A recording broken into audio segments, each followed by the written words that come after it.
হ্যাঁ, সকল স্টুডেন্ট দেখতে পাচ্ছেন এটি হলো ফ্যান্টম 3 মাদারবোর্ড।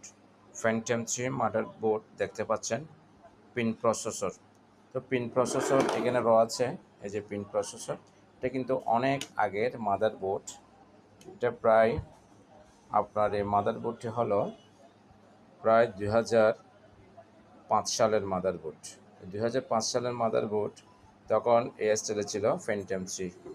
এটা হচ্ছে এসডিরামের স্লট কটি দেখুন, একটি, দুটি, তিনটি।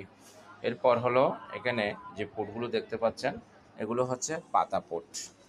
যে পাতা আইডি প্রাইমারি, আইডি সেকেন্ডারি। এটা হচ্ছে ফ্লপি। ঠিক এভাবে এখানে 40 পিন করে, ফ্লপি হচ্ছে 34 পিন। ঠিক এভাবে এখানে পোর্ট দেখুন, এই যে পোর্টগুলো এখানে আছে। এখানে আপনার মাউস রয়েছে এবং কিবোর্ড রয়েছে। এটি হচ্ছে যে আপনার মাউস, এটি হচ্ছে কিবোর্ড।